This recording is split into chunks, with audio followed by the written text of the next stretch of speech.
Abones vous, Elochain. RVE's Dorer. Et laze unlike, Aidas la chain, said Evalopper. Mort dans l'eau, chapitre 3. La petite ville de Port-Saint-Ange, au bord du vaste et mystérieux lac Vallon, semblait reposer éternellement dans un état de tranquillité stagnante. Ses eaux sombres et profondes reflétaient les montagnes environnantes, couvertes d'un brouillard constant qui transformait l'endroit en un décor de film d'horreur. C'était le genre d'endroit où les histoires anciennes se mêlaient à des rumeurs modernes, où la frontière entre le réel et l'imaginaire semblait plus floue à chaque nouvelle tragédie frappant les habitants. Derek et Lucas, frères dont la relation était façonnée à la fois par la responsabilité et par la quête incessante de réponses, arrivèrent dans la ville après une série de disparitions étranges. Derek, l'aîné, était le genre de personne qui inspirait un sentiment de contrôle dans n'importe quelle situation. Sa stature physique et son expression sérieuse rassuraient ceux qui l'entouraient. Lucas, quant à lui, était le penseur du groupe, préférant les solutions issues de vieux livres et une compréhension détaillée des événements surnaturels auxquels ils avaient déjà été confrontés. Ensemble, ils formaient un duo équilibrant force physique et astuce intellectuelle. La nouvelle qui les avait conduits ici était simple, mais troublante. Plusieurs personnes avaient mystérieusement disparu dans les eaux du lac Vallon au cours des derniers mois. Aucun corps n'avait été retrouvé et les enquêtes locales semblaient stagner dans des théories de plus en plus improbables, allant d'accidents banals à des explications superstitieuses murmurées par les plus âgés. Lucas, toujours curieux, avait déjà plongé dans les légendes locales, mais rien ne semblait s'emboîter complètement. La seule constante dans toutes les histoires était le lac. Le premier jour, ils garèrent leur voiture devant le commissariat de la ville, une petite construction en briques qui respirait l'autorité vieillissante. Les habitants de la ville étaient méfiants, mais polis. Ils semblaient fatigués, comme s'ils attendaient que quelque chose de mauvais se produise à tout moment, une atmosphère chargée qui n'augmentait que la tension. Le shérif Duval, un homme robuste d'âge moyen aux cheveux grisonnants et au regard fatigué, les accueillit avec une poignée de main ferme, bien que son expression laissait entendre qu'il ne s'attendait pas à ce que les frères résolvent le problème. Au fond, il semblait avoir lui-même renoncé à essayer de comprendre ce qui se passait dans le lac. Il y a quelque chose d'étrange dans ces eaux, je le dis à tout le monde, dit Duval, allumant une cigarette en guidant les frères jusqu'à son bureau.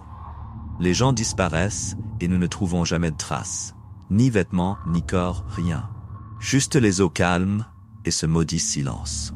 Derek maintint son regard fixé sur l'homme, réalisant la vérité implicite de ses paroles. Il y avait quelque chose au-delà de la simple incrédulité, une peur qui semblait avoir été intériorisée après des années à observer l'inexplicable. Lucas, toujours attentif aux détails, ne put s'empêcher de remarquer le ton presque sinistre dans la voix du shérif. « Avez-vous une piste qui pourrait nous mener à quelque chose ?» demanda Lucas, sa voix calme et prudente. Duval hésita, comme s'il choisissait ses mots avec soin. « Eh bien, vous pourriez parler à Maggie Sinclair. Elle a perdu son fils dans le lac il y a 3 mois. Depuis, elle s'est isolée. Peut-être qu'elle pourra vous donner plus d'informations si elle est disposée à parler. » Les frères échangèrent un bref regard. Ils savaient que, dans des cas comme celui-ci, les personnes directement touchées par les événements avaient souvent du mal à partager leurs expériences, mais ils savaient aussi que Maggie pouvait avoir des réponses qui n'étaient pas dans les rapports de police. Le chemin jusqu'à la maison de Maggie était un sentier sinueux, longeant la rive du lac. Au fur et à mesure qu'ils avançaient, le doux bruit de l'eau frappant les rives semblait gagner une étrange réverbération dans l'air. L'atmosphère, déjà froide, devenait plus pesante, presque étouffante. Derek s'arrêta un instant, observant le lac. Les eaux étaient calmes, excessivement calmes. Il avait un sentiment troublant que quelque chose les observait en retour. « Tu ressens ça aussi ?» murmura Lucas à ses côtés, remarquant l'inquiétude de Derek. « Oui, quelque chose ne va pas ici. Ce n'est pas juste de la superstition. Il y a une énergie dans cet endroit comme si quelque chose attendait. Lucas fit un mouvement presque imperceptible de la tête, acquiesçant. Il ressentait également cette présence, un poids intangible, comme si les eaux du lac gardaient plus que des poissons et d'anciennes légendes. Lorsqu'ils arrivèrent chez Maggie, le décor était encore plus désolant que ce qu'ils avaient prévu. La femme semblait avoir vieilli de décennies au cours des derniers mois. Ses mains tremblaient légèrement en ouvrant la porte et son regard était vide, comme si elle était prise dans une tristesse qui consumait tout autour d'elle. Cependant, elle les laissa entrer, les guidant vers une pièce sombre, remplie de vieilles photos et de souvenirs visiblement douloureux. « Vous êtes venu à cause de mon garçon, n'est-ce pas ?» Sa voix était douce, mais brisée, comme si chaque mot était une lutte contre la douleur. « Personne ne me croit. Ils disent qu'il s'est noyé, que c'était un accident. Mais je sais ce que j'ai vu. » Lucas se pencha légèrement, sa voix calme et réconfortante. « Que avez-vous vu, Maggie ? Nous sommes ici pour écouter. » Elle trembla légèrement, serrant les mains sur ses genoux avant de parler. « J'étais avec lui ce jour-là. Nous étions près de la rive, quand quelque chose l'a tiré. Ce n'était pas un courant, ce n'était pas naturel. J'ai vu la main, une main pâle sortant de l'eau. Elle l'a saisi et il a été emporté avant que je puisse faire quoi que ce soit. » Derek et Lucas échangèrent un regard inquiet. Ce qu'elle décrivait n'était pas quelque chose qui pouvait être facilement expliqué. Derek décida d'être plus direct. « Pensez-vous que le lac est hanté ?» Maggie hocha lentement la tête, ses yeux embués fixés sur quelque chose de lointain. « Quelque chose est là. Quelque chose d'ancien. J'entends mon fils la nuit m'appelant. Il est là-dessous, piégé. » Le silence qui suivit était lourd, comme si les murs de la maison absorbaient la douleur de chaque mot prononcé. Lucas prit des notes mentales, essayant de relier ce que disait Maggie à tout ce qu'il avait déjà lu. Le problème, c'était qu'au fur et à mesure qu'ils apprenaient, les questions augmentaient. Quand ils quittèrent la maison, le soleil commençait déjà à disparaître à l'horizon, peignant le ciel de teintes oranges et violettes.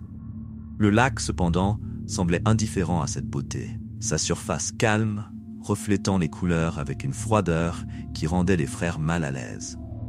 « Que penses-tu » demanda Derek en marchant vers la voiture. Lucas mit un moment à répondre. « L'histoire de Maggie est cohérente avec certaines légendes que j'ai lues sur les esprits des eaux. Il y a des récits de créatures qui entraînent leurs victimes au fond, emprisonnant leurs âmes. Si c'est ce à quoi nous sommes confrontés ici, nous avons besoin de plus d'informations. Quelque chose qui nous dise comment arrêter cela. » Derek fronça les sourcils, observant les eaux du lac une fois de plus. Il savait qu'ils étaient confrontés à quelque chose de bien plus grand que ce qu'ils avaient prévu. Alors, nous allons trouver ces réponses. Et ainsi, tandis que les ombres s'allongeaient et que l'obscurité commençait à dominer le paysage, les frères savaient que le véritable combat ne faisait que commencer. Le lac gardait des secrets et ils étaient sur le point de plonger plus profondément qu'ils ne l'auraient jamais imaginé. Cette nuit-là, la ville de Port-Saint-Ange semblait endormie. Mais les frères savaient que quoi que ce soit qui se cachait dans les profondeurs du lac ne reposait pas. L'air était lourd et un silence inquiétant planait sur les rues. L'éclairage faible des réverbères à peine illuminait les maisons, et les fenêtres fermées transmettaient une sensation d'isolement. Personne ne voulait être à l'extérieur, et les rares qui s'aventuraient dans les rues avaient un pas pressé, lançant des regards furtifs vers le lac, comme s'ils redoutaient quelque chose d'invisible, quelque chose qui pourrait surgir des eaux à tout moment. Derek et Lucas retournèrent au petit motel où ils étaient logés, un bâtiment ancien avec des chambres simples, dont les murs fins laissaient passer tous les bruits de l'extérieur. Mais cette nuit-là, même ces sons semblaient étouffés. Derek s'affala sur le lit, encore préoccupé par les mots de Maggie. Quelque chose dans le ton de sa voix, dans le désespoir qu'elle portait, lui disait qu'il ne s'agissait pas simplement d'une femme accablée par la perte. Il y avait une vérité terrible dans son récit, une que lui ne pouvait ignorer. Lucas était assis à la table de travail, avec une pile de vieux livres et un carnet de notes éparpillé devant lui. Il avait déjà lu sur des créatures et des esprits liés à des plans d'eau, mais ce que Maggie décrivait semblait différent. Il griffonnait quelques mots, essayant de relier des mythes et des légendes à quelque chose de plus concret. « J'ai réfléchi, » dit Derek, brisant le silence. « Si cet esprit tire vraiment les gens au fond du lac, pourquoi maintenant? Je veux dire, le lac est ici depuis des siècles. Pourquoi cela a-t-il commencé soudainement? » Lucas leva les yeux de ses livres, le front plissé. « C'est une bonne question. Il pourrait y avoir quelque chose qui a réveillé cette présence, quelque chose qui l'a libéré, mise en colère. Peut-être qu'il s'agit d'un accident, ou peut-être quelque chose d'intentionnel. Cela pourrait être un cycle, quelque chose qui se produit à des intervalles de temps que les gens n'ont pas enregistrés. J'ai besoin de plus de temps pour comprendre. » Derek soupira, impatient. Bien qu'il savait que Lucas avait une méthode plus analytique, sa propre nature l'incitait à agir, à aller droit au cœur du problème. Le silence du motel, mêlé au poids de la situation, rendait l'attente insupportable. « Je pense que nous devrions retourner au lac demain matin, » suggéra Derek. « Peut-être que nous pourrons trouver une piste, quelque chose qui indique d'où cela vient. » Lucas hocha la tête, mais son expression restait distante, concentré sur les lignes griffonnées dans son carnet devant lui. « Je suis d'accord, mais nous devons être prudents. Si Maggie a raison, nous ne savons pas à quoi nous faisons face. Et si cet esprit, ou quoi que ce soit, a le contrôle sur le lac, nous devons être préparés. Peut-être que quelque chose dans l'histoire de la ville, ou dans le lac lui-même, peut nous donner un indice. » Le silence regagna la chambre, tandis que Lucas replongeait dans ses études. Derek, de son côté, ferma les yeux, essayant de se reposer, mais le poids de ce qui pouvait se cacher dans les eaux ne lui laissait pas de répit. Le lendemain matin, le ciel était nuageux, avec un épais brouillard recouvrant la surface du lac Vallon, comme un voile gris qui semblait émaner du cœur même des eaux. Le vent soufflait doucement, mais il apportait un froid perçant qui mettait les deux frères mal à l'aise. Même pendant la journée, le lac avait une présence inquiétante, comme si quelque chose guettait juste sous la surface, attendant d'être révélé. Ils marchèrent le long de la rive un moment, observant les eaux immobiles. Les arbres autour d'eux se balançaient légèrement au gré de la brise, leurs branches fines semblant des doigts osseux pointant vers le lac. Lucas, son carnet en main, notait les détails de l'environnement, ses yeux toujours attentifs à toute variation dans le paysage.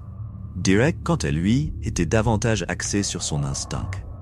Il savait que, dans des endroits comme celui-là, où les réponses ne venaient pas facilement, l'intuition était souvent le meilleur outil. Il y avait quelque chose de profondément malsain dans ce lac, quelque chose qui faisait picoter la peau et hérisser les poils de la nuque. « Tu as remarqué que l'eau semble plus sombre ici ?» dit Derek, brisant le silence. Lucas regarda dans la direction où Derek pointait. L'eau dans cette partie du lac semblait dense, presque opaque, comme si une force invisible la corrompait de l'intérieur. Il s'approcha de la rive, observant le reflet diffus des arbres et du ciel. Il y a quelque chose d'étrange dans cette partie, oui, comme si c'était plus profond que le reste du lac. Il s'arrêta un moment, pensif. Peut-être que c'est ici que les disparitions se sont produites. Derek se baissa et ramassa une pierre, la jetant dans l'eau. Le son de l'impact résonna étrangement, comme si les eaux absorbaient le bruit plus vite que prévu. Les ondulations qui s'ensuivirent disparurent rapidement et le lac retrouva son état immobile. Aucune onde ne s'est propagée très loin, commenta Derek. On dirait que l'eau ici est trop dense, comme si elle était morte. Lucas prit une note rapide. Cela pourrait être lié à ce que Maggie a dit. S'il y a quelque chose ou quelqu'un coincé ici, comme elle le pense, cela pourrait manipuler le lac d'une certaine manière. Peut-être que ce n'est pas le lac lui-même, mais ce qui se trouve au fond. Ils restèrent silencieux un moment, chacun plongé dans ses propres pensées. Le calme était troublant, mais ils savaient tous deux que pour comprendre ce qui se passait, ils devraient aller au-delà des rives. « Nous aurons besoin d'un bateau », dit finalement Derek, brisant la tension. Lucas regarda son frère, hésitant. « Sommes-nous sûrs de cela ? Nous ne savons pas ce qui peut se trouver là-dessous. » Derek haussa les épaules, son expression déterminée. « Nous savons que quelque chose se passe ici. Et la seule façon de découvrir ce que c'est d'entrer dans ces eaux. » Lucas soupira, sachant qu'il ne pourrait pas convaincre Derek de reculer. Il ressentait également le besoin d'agir, mais son sens de la précaution le retenait encore. Cependant, au fond de lui, il savait que son frère avait raison. Ils avaient besoin de réponses, et la seule façon de les obtenir était d'aller là où personne n'avait osé s'aventurer. Avec l'aide du shérif Duval, ils réussirent à obtenir un petit bateau en bois, vieux et usé, mais encore fonctionnel. Le shérif semblait réticent à les aider, mais devant la détermination de Derek et Lucas, il céda. « Si j'étais vous, je n'irais pas là-bas, » dit Duval, sa voix chargée d'un pressentiment sombre. « Mais vous avez l'air déterminé. Faites juste attention, le lac n'est pas ce qu'il paraît. » Alors que les frères mettaient le bateau à l'eau, la brume semblait se refermer autour d'eux, rendant la vue de l'horizon indistincte. Le bruit des rames fendies en l'eau était le seul son qui remplissait l'air, tandis qu'ils avançaient lentement vers le centre du lac. La sensation d'être observé grandissait de minute en minute. L'eau, qui semblait auparavant simplement sombre, paraissait maintenant pulser sous le bateau, comme si quelque chose bougeait dans les profondeurs. Lucas gardait les yeux fixés sur le lac, essayant de capter le moindre signe de mouvement, tandis que Derek ramait avec détermination, décidé à atteindre le point qui semblait le plus dense. « Tu sens ça ?» demanda Lucas, sa voix basse, presque respectueuse. Derek hocha la tête sans quitter le chemin des yeux. « Oui ? Ça vient d'en bas. Quoi que ce soit, ça attend. » Lucas se pencha légèrement, sentant le bateau osciller de manière inhabituelle, comme si quelque chose créait un courant en dessous d'eux. Il prit une petite ancre improvisée et la lança à l'eau, observant alors qu'elle disparaissait dans les profondeurs sombres. Les secondes qui suivirent semblèrent s'étirer indéfiniment. Puis, soudain, quelque chose agrippa l'ancre, stoppant le bateau brutalement. Les frères échangèrent un regard, l'air autour d'eux désormais aussi dense que l'eau elle-même. Le bateau tanguait violemment lorsque l'ancre fut tirée vers le bas par une force invisible, ce qui fit que les frères s'accrochèrent au bord pour ne pas perdre l'équilibre. Le silence qui les entourait devint encore plus oppressant, comme si le lac lui-même retenait son souffle. Derek lança un regard inquiet à Lucas, qui était déjà penché sur le côté du bateau, essayant de comprendre ce qui se passait. « Ce n'est pas normal », murmura Lucas, les yeux fixés sur la corde de l'ancre, qui était maintenant tendue comme si quelque chose d'énorme la tirait vers les profondeurs. Elle est accrochée à quelque chose, mais ça a l'air de bouger. Derek n'hésita pas. Il prit une lampe de poche et l'inclina vers l'eau sombre, espérant voir ce qui se passait sous la surface. La lumière peinait à percer l'obscurité et la faible lueur ne faisait qu'accentuer le vide impénétrable du lac. Il jeta un rapide coup d'œil à Lucas. « Il faut qu'on retire ça », dit-il d'un ton urgent. « Quoi que ce soit qui tienne l'ancre, je ne veux pas le découvrir en restant là. » Lucas s'acquiesça, se mettant déjà à tirer sur la corde. Il commença à tirer fort, sentant une résistance étrange comme si quelque chose luttait contre lui, s'accrochant de manière tenace. Ses mains commencèrent à lui faire mal à cause de l'effort, et il sentit la sueur perler sur son front, malgré le froid ambiant. « Ça ne cède pas !» s'exclama-t-il, tirant la corde avec encore plus de vigueur. On dirait que quelque chose tient en bas. Derek se pencha pour aider, et ensemble, ils commencèrent à tirer sur la corde, essayant de libérer l'ancre. Le bateau tanguait de plus en plus, comme si quelque chose bougeait dans les profondeurs, agitant les eaux de manière subtile mais indéniable. Puis, soudain, la corde céda, et les deux frères furent projetés en arrière par la force du tirage, manquant de tomber dans le bateau. Le soulagement fut de courte durée. Dès que Derek reprit son souffle, il regarda l'ancre, s'attendant à voir des algues ou des débris accrochés. Mais ce qu'il vit fit retourner son estomac. Des morceaux de quelque chose s'accrochaient aux chaînes de l'ancre, des fragments d'un filet usé et quelque chose qui ressemblait à des cheveux. Lucas, haletant à ses côtés, se figea en réalisant la même chose. Son regard resta fixé sur ce qui était maintenant clairement visible. Des morceaux de quelque chose d'organique, mêlés à des restes de vêtements dégradés. Il ne voulait pas y croire, mais la preuve était là, emmêlée dans l'encre. « Ça », commença Lucas, mais sa voix se cassa. « C'est humain », compléta Derek, la voix basse et tendue. Il regarda le lac avec un nouveau sens d'urgence. « Quelqu'un, ou quelque chose, est là-dessous. » Le vent qui soufflait à travers les arbres autour du lac gagna en intensité, apportant une sensation glaciale qui ne venait pas seulement de l'air. Il y avait quelque chose de surnaturel dans cet endroit, quelque chose qui résistait à être découvert, et ils étaient de plus en plus proches de toucher à cette vérité sombre. Derek, nous devons partir d'ici maintenant.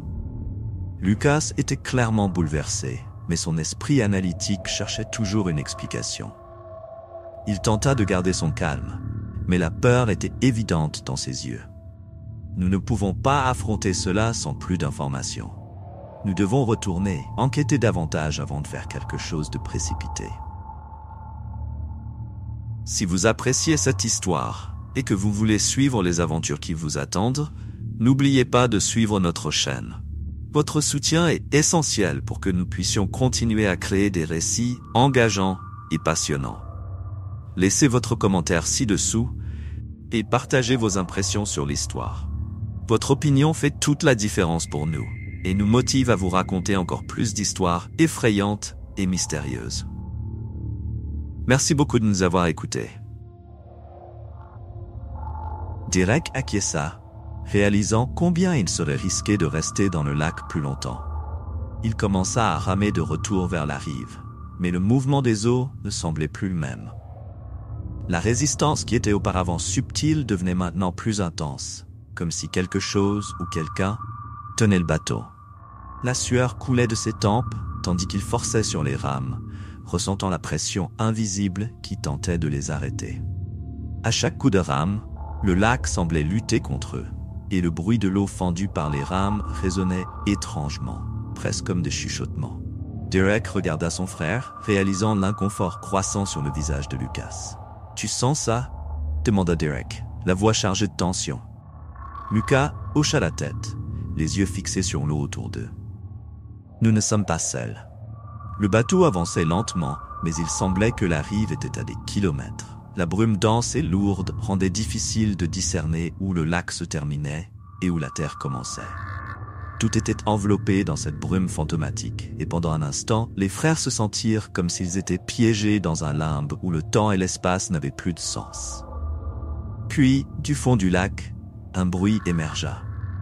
Un craquement profond, comme si quelque chose de très lourd se déplaçait dans les profondeurs. Le son résonna à travers l'eau, atteignant le bateau d'une manière perturbante, et peu après, des vagues commencèrent à se former autour d'eux, petites au début, mais augmentant en intensité. Derek ramait plus fort, sentant l'adrénaline envahir son corps. Il regarda Lucas, qui tenait maintenant fermement son carnet de notes, essayant de ne pas céder à la panique. Tous deux savaient que quelque chose remontait, quelque chose qui ne pouvait plus être contenu bien longtemps. Quand le bateau atteignit enfin la rive, ils sautèrent pratiquement sur la terre ferme, traînant la petite embarcation loin de l'eau. Ils respiraient lourdement, leur corps épuisé non seulement par l'effort physique, mais aussi par la tension mentale de ce qu'ils venaient d'affronter. Derek regarda le lac, haletant. La brume couvrait encore la surface, mais les eaux étaient désormais étrangement calmes, comme si rien ne s'était passé. Nous ne pouvons pas ignorer ça. Lucas. La voix de Derek était chargée de conviction. Quelque chose là-dessous tire ces personnes. Quelque chose essaie de se libérer. Lucas, encore haletant, regarda son frère puis le lac. « Je sais. Et quoi que ce soit, ça devient de plus en plus fort. Nous devons en découvrir plus sur ce qui s'est passé ici avant qu'il ne soit trop tard. » Le chemin du retour vers la voiture fut silencieux, mais rempli de pensées troublantes. Les frères savaient qu'ils n'étaient qu'au début de quelque chose de bien plus grand et sombre que ce qu'ils imaginaient. Quoi que ce soit qui habitait le lac, c'était une présence ancienne, malveillante, et elle semblait s'éveiller. La véritable question était maintenant: qu'est-ce qui était réellement enfoui dans les profondeurs de ce lac et combien de temps leur restait-il avant que cela n'émerge complètement? Le lendemain, ils décidèrent d'explorer plus en profondeur l'histoire du lac et de la ville. Il y avait quelque chose dans la façon dont les gens évitaient de parler de cet endroit qui indiquait que le mystère était beaucoup plus ancien qu'il n'y paraissait. Et la seule personne qui pouvait fournir plus d'informations était le shérif Duval. Ils le trouvèrent au commissariat, avec le même visage lourd et épuisé que d'habitude. Il ne parut pas surpris lorsque les frères mentionnèrent à nouveau le lac, mais il y avait quelque chose dans ses yeux qui indiquait qu'il savait plus qu'il ne le laissait transparaître. « Vous devriez laisser tomber ça, dit-il, sa voix chargée d'une sévérité que seul le temps apporte. Certains secrets devraient rester enterrés avec ceux qui les gardent. » Derek croisa les bras, fixant le shérif. « Nous ne pouvons pas laisser ça de côté. D'autres personnes vont disparaître si nous ne faisons rien. » Duval soupira profondément, regardant les papiers sur son bureau, comme s'il pesait les conséquences de révéler ce qu'il savait. « Il y a quelque chose que vous devez voir. » Le shérif Duval se leva lentement de sa chaise, le poids de ses mots semblant l'enfoncer encore plus dans ses propres pensées. Il prit un ensemble de clés anciennes dans un tiroir latéral et fit signe aux frères de le suivre. Derek et Lucas échangèrent un regard bref, mais significatif. Tous deux savaient que, quoi que le shérif soit sur le point de montrer, ce ne serait pas quelque chose qu'ils pourraient facilement oublier. Ils suivirent Duval jusqu'au sous-sol du commissariat, un endroit qui exhalait la moisissure et une odeur âcre de documents anciens oubliés. L'éclairage était faible, les lampes clignotant occasionnellement, et le grincement des planches sous leurs pieds ajoutait à l'atmosphère oppressante. Le shérif s'arrêta devant une porte en métal rouillé et hésita un moment avant de la déverrouiller. « Ce lieu est ancien, » murmura Duval en poussant la lourde porte. « Plus ancien que quiconque dans cette ville ne peut s'en souvenir. Mais j'ai gardé ces dossiers, parce que je pensais qu'un jour, quelqu'un devrait connaître la vérité. » À l'intérieur de la petite pièce, des étagères étaient bourrées de dossiers poussiéreux et de vieux rouleaux de microfilm. Le shérif se dirigea directement vers un dossier spécifique marqué du nom d'une date, 1954. Il tira un dossier usé et le posa sur une table en bois au centre de la pièce. En 1954, une série de disparitions a commencé à se produire, commença Duval, ouvrant le dossier et révélant des photos en noir et blanc de jeunes hommes et femmes. Des personnes disparaissant sans laisser de traces, toutes ayant un point commun. Elles étaient près du lac les jours de leur disparition. Nous n'avons jamais retrouvé de corps, mais occasionnellement des morceaux comme ce que vous avez trouvé hier. Derek et Lucas observaient attentivement les photos, reconnaissant le schéma. Tous les disparus étaient jeunes, en bonne santé, et les enquêtes s'arrêtaient toujours au même endroit, le lac. Le shérif continua. Les habitants ont commencé à soupçonner qu'il se passait quelque chose de plus profond, une ancienne légende. Quelque chose lié au passé de la ville, quelque chose qui remonte à l'époque des colonisateurs français. Beaucoup croient qu'il y a eu un rituel, un sacrifice fait sur les rives de ce lac, et que depuis, il exige du sang. Lucas, toujours le sceptique, fronça les sourcils, essayant de traiter l'information. Un sacrifice ? Cela ressemble à une superstition. Il n'y a rien de documenté ? Duval laissa échapper un rire amer. Des documents officiels? Non, mais il y a des archives dans les vieux fichiers de l'église. Et une fois, mon grand-père m'a raconté une histoire. Il était enfant quand les disparitions ont commencé et il jurait avoir vu quelque chose sortir du lac une nuit. Quelque chose qui n'était pas humain. Les gens de la ville ont commencé à craindre le lac, et à juste titre. Le shérif passa sa main sur sa tête, comme s'il tentait de trouver les mots justes pour continuer. Certains disent qu'au XVIIIe siècle, les colonisateurs ont commis un acte qui a maudit la ville. Une sorcière, condamnée à mort, a été noyée dans ce lac, mais pas avant d'avoir lancé une malédiction sur tous ceux qui oseraient s'approcher de l'eau. La légende dit que, de temps en temps, le lac exige une vie pour rester calme, et quand il ne reçoit pas, il prend. Le silence qui suivit cette révélation pesait sur le trio. Lucas semblait perdu dans ses pensées, ses yeux parcourant les pages jaunies et corrodées du dossier, tandis que Derek restait attentif, absorbant chaque mot. « Et personne n'a rien fait ?» demanda Derek, rompant le silence de sa voix grave et tendue. « Personne n'a essayé de briser cette malédiction. » Duval secoua la tête sombre. « Beaucoup ont essayé. Des prêtres ont été appelés, des spécialistes en occultisme, même quelques chasseurs. Tous ont échoué. La vérité, c'est que personne ne veut croire. C'est plus facile d'accepter que les gens disparaissent simplement. Plus facile pour ceux qui restent, du moins. Lucas, l'esprit toujours en ébullition de questions, prit l'une des photos les plus anciennes, montrant une femme, possiblement l'une des premières victimes documentées. « C'est la sorcière ?» demanda-t-il, observant les détails fanés de l'image. Le shérif jeta un regard furtif avant de secouer la tête. « Non, c'est l'une des disparues. La sorcière n'a jamais été documentée, du moins pas de façon officielle. Mais on dit que son nom était Marguerite Beaumont et que sa mort fut l'une des plus cruelles de l'époque.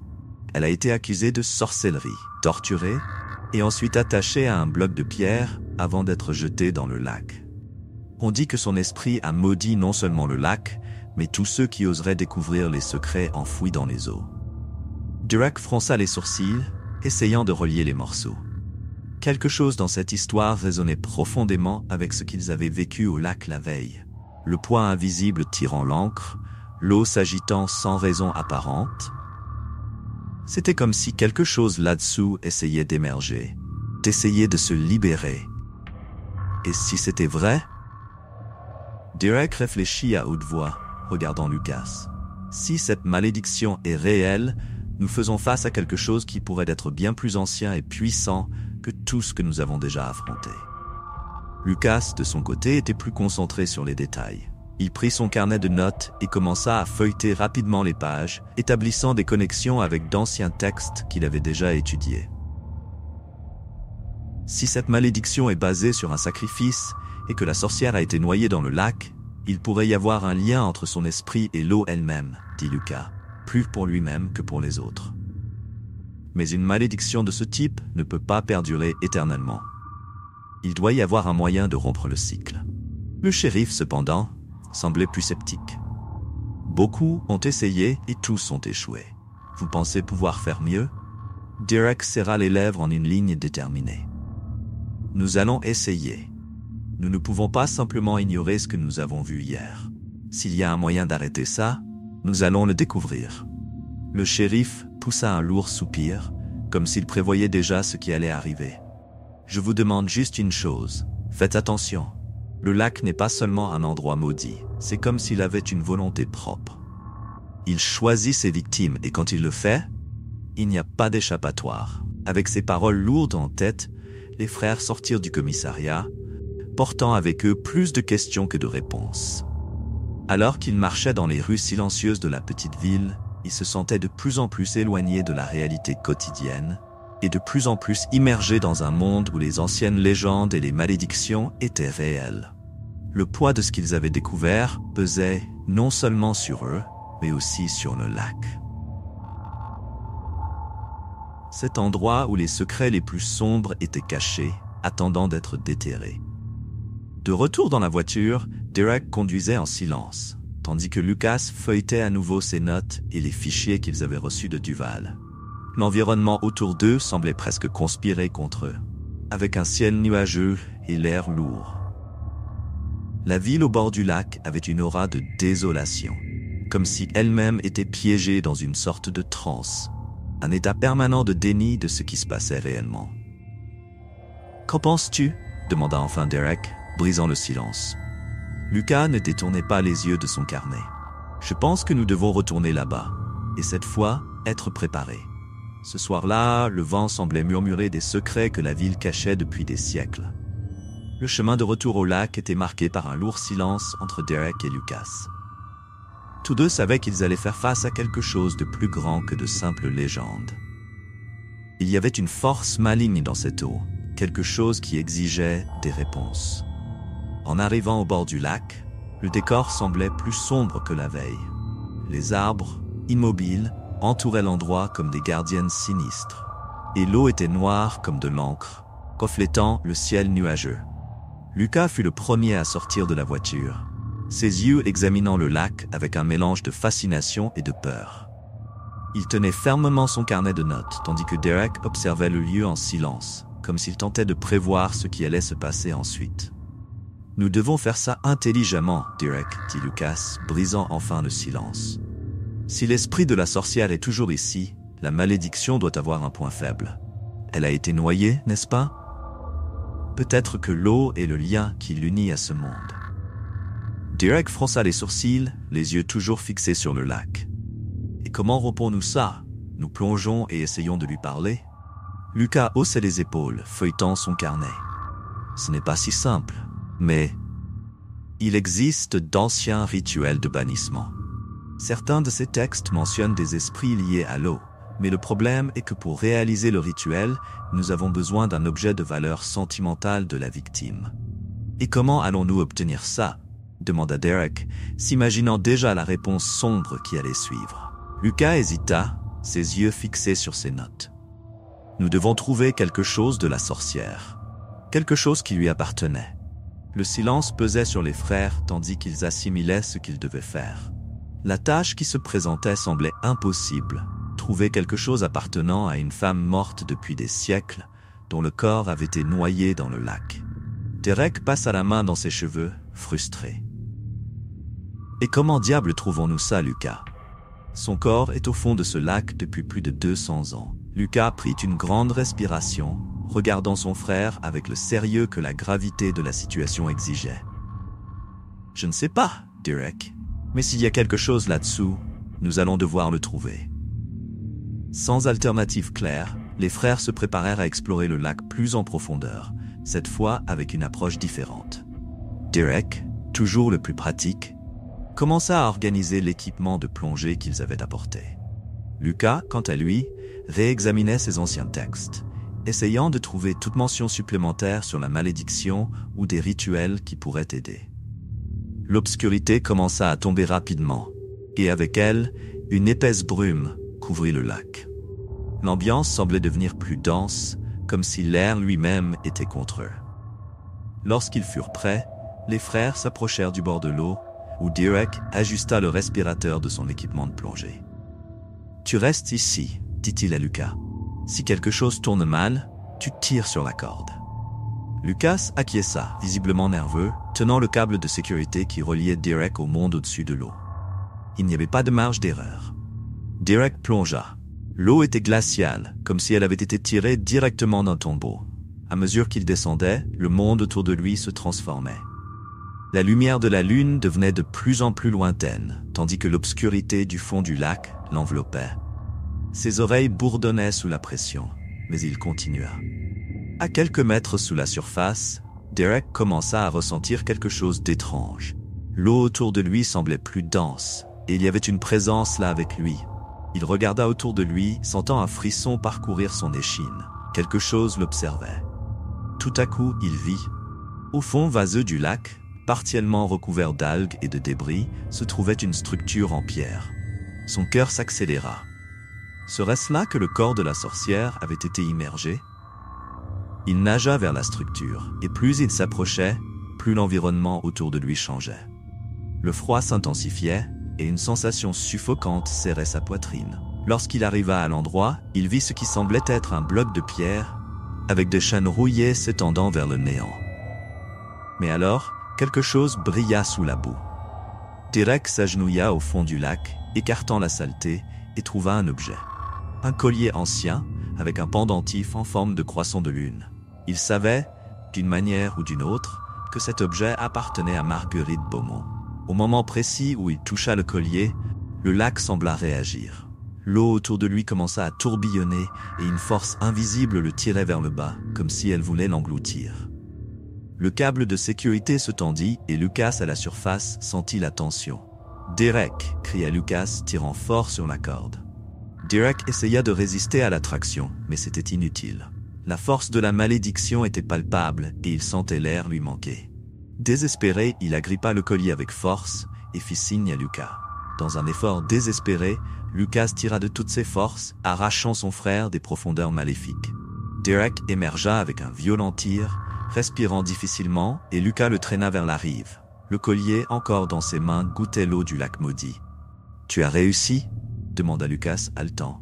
Derek hocha la tête, levant le collier. « C'est le sien !» J'ai senti que c'était le sien. Le lac, désormais à nouveau calme, les observait silencieusement. La bataille ne faisait que commencer, mais ils avaient ce dont ils avaient besoin. Maintenant, il leur fallait découvrir comment utiliser cet objet pour briser la malédiction. Maintenant, il ne nous reste plus qu'à découvrir quoi en faire, dit Derek, regardant le collier. Lucas, reprenant son souffle, fixa le lac qui semblait maintenant plus sombre que jamais. Ce n'est que le début. Avec le collier en main, les frères retournèrent à leur chambre d'hôtel où ils étaient hébergés. Lucas passa la nuit à étudier les textes, essayant de trouver toute mention concernant l'utilisation d'objets appartenant à des esprits maudits. La fatigue était visible sur leur visage, mais la détermination les maintenait éveillés. « Il y a quelque chose ici, dit Lucas soudainement. Un rituel de bannissement.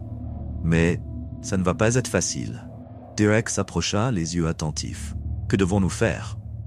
Lucas tourna le livre montrant le texte. « Nous devons ramener l'objet à l'endroit où elle a été tuée. Et ensuite, le détruire dans l'eau. » Derek fronça les sourcils. « Ça va fonctionner ?» Lucas haussait les épaules. « Nous n'avons pas beaucoup d'options. Si nous échouons, je ne sais pas ce qui pourrait se passer. » Tous deux savaient que le lac ne les laisserait pas partir sans une dernière lutte. Le vent soufflait froid ce matin-là. Derek et Lucas étaient de nouveau au bord du lac, leurs expressions chargées de tension. La brume qui s'élevait de l'eau semblait pulser avec quelque chose de plus que l'air de la nuit. Le collier de Marguerite Beaumont était dans les mains de Lucas, son éclat faible contrastant avec l'obscurité profonde qui enveloppait le lac. « Es-tu prêt ?» demanda Derek, ajustant la lampe torche qu'il avait avec lui. Lucas acquiesça lentement, tenant fermement le collier. Il parcourut des yeux le livre qu'il avait apporté, un ancien tome de rituels qui décrivait, en termes vagues, comment réaliser le bannissement d'un esprit vengeur. Mais quelque chose en lui disait que ce qu'il s'apprêtait à faire ne serait pas si simple. Il savait qu'il devait agir cette nuit-là. Le lac, avec sa quiétude macabre, semblait les attendre. C'était comme si Marguerite elle-même les observait, les défiant d'interrompre la malédiction qu'elle avait jetée sur cet endroit. Le temps était contre eux, et la moindre erreur pourrait leur coûter la vie. Les frères marchèrent jusqu'au point exact où Derek avait trouvé le collier au fond du lac. La rive était trempée et l'eau léchait leurs bottes comme si elle tentait de les tirer de nouveau vers les profondeurs. Lucas commença à tracer sur le sol les marques indiquées dans le livre, des symboles anciens qui, supposément, aideraient à canaliser l'énergie du rituel. « Nous devons être rapides, » dit Lucas, concentré sur ce qu'il faisait. « À chaque minute que nous passons ici, elle devient plus forte. » Derek regarda le lac, ressentant la présence oppressante qui pesait dans l'air. « Ne t'inquiète pas, nous allons mettre fin à ça maintenant. » Lucas positionna le collier au centre du cercle qu'il avait dessiné et commença à réciter les mots de l'ancien texte, sa voix basse et tendue. Les phrases étaient en latin archaïque, mêlées à d'anciennes prières, et résonnaient dans le silence de la nuit. Derek resta à ses côtés, attentif à tout mouvement autour. L'eau du lac commença à bouillonner, formant de petites vagues qui frappaient les rives. Le vent s'intensifia, fouettant les arbres et faisant osciller la surface de l'eau de manière anormale. L'atmosphère devint plus lourde, comme si le lac lui-même répondait au rituel. Tout à coup, le collier se mit à vibrer. Une brume sombre commença à émerger de l'eau, prenant peu à peu forme. La silhouette d'une femme apparut entre les arbres, ses yeux brillants d'une haine ancienne. C'était Marguerite Beaumont. « Vous, osez me défier ?» Sa voix était un murmure, mais résonnait comme un tonnerre dans l'esprit des frères. Lucas hésita une seconde, mais poursuivit le rituel. Derek fit un pas en avant, se positionnant entre l'esprit et son frère. « Nous sommes ici pour mettre fin à ça, Marguerite. Ta malédiction s'arrête aujourd'hui. » L'esprit de Marguerite s'approcha, flottant au-dessus de l'eau. Ses vêtements d'un autre temps étaient trempés, et son visage, déformé par la colère, était un reflet de sa souffrance. Les chaînes qu'il avait retenues pendant tant de siècles semblaient encore peser sur son corps. « Vous ne pouvez pas m'arrêter. J'ai été trahi, noyé. Cette ville paiera pour mes souffrances, et personne ne peut changer cela. » Derek sortit un couteau cérémoniel que Lucas avait mentionné auparavant dans le livre. Si le rituel échouait, ils auraient besoin de quelque chose de physique pour se défendre. Il tenait la lame fermement, les yeux fixés sur l'apparition. Lucas, en sueur de nervosité, récitait la dernière partie du rituel la plus importante. Il leva le collier en l'air et Marguerite cria de fureur, ses mains spectrales s'étendant vers lui. Le vent s'intensifia, presque à renverser les deux frères. « Finis vite !» cria Derek, sentant le sol vibrer sous ses pieds. Lucas prononça les derniers mots, et au moment où la dernière syllabe sortit de ses lèvres, le collier brilla d'une lumière intense. La figure de Marguerite fut enveloppée par cette lumière, et son cri résonna à travers tout le lac. Elle tenta de résister, mais la force du rituel était trop forte même pour elle. « Vous ne pouvez pas éteindre ma haine !» Ces derniers mots furent engloutis par le vent, et en un instant, sa forme disparut, se dissolvant dans la lumière qui émanait du collier. Le lac, auparavant agité, redevint calme. Le silence tomba sur le lieu, seulement rompu par la respiration lourde des deux frères. Le collier, maintenant sans vie, tomba au sol avec un bruit doux. Derek regarda Lucas, qui était épuisé mais soulagé. « On a réussi ?» demanda Lucas, sans croire qu'ils avaient vraiment survécu. Derek se baissa et ramassa le collier, désormais juste un objet sans signification, jadis maudit, mais maintenant purifié. « Je crois que oui, elle est partie. » Le lac, autrefois un puits de ténèbres, semblait maintenant ordinaire. Les eaux reflétaient encore l'éclat pâle de la lune, mais le poids qui pesait auparavant sur le lieu avait disparu. Derek prit une profonde respiration, essayant de comprendre ce qui s'était passé. « Nous ne reviendrons jamais dans cet endroit, dit-il, marchant vers la voiture. » Lucas rit, épuisé. « Tu paries. » Alors qu'il s'éloignait du lac, une dernière brise douce traversa le champ, presque comme un soupir de soulagement. La malédiction avait été brisée. Mais les marques de la tragédie de cet endroit resteraient à jamais dans la mémoire de ceux qui avaient survécu. Derek et Lucas ne savaient pas vraiment s'ils avaient complètement banni l'esprit de Marguerite Beaumont, mais une chose était certaine. Du moins pour l'instant, la ville est en sécurité.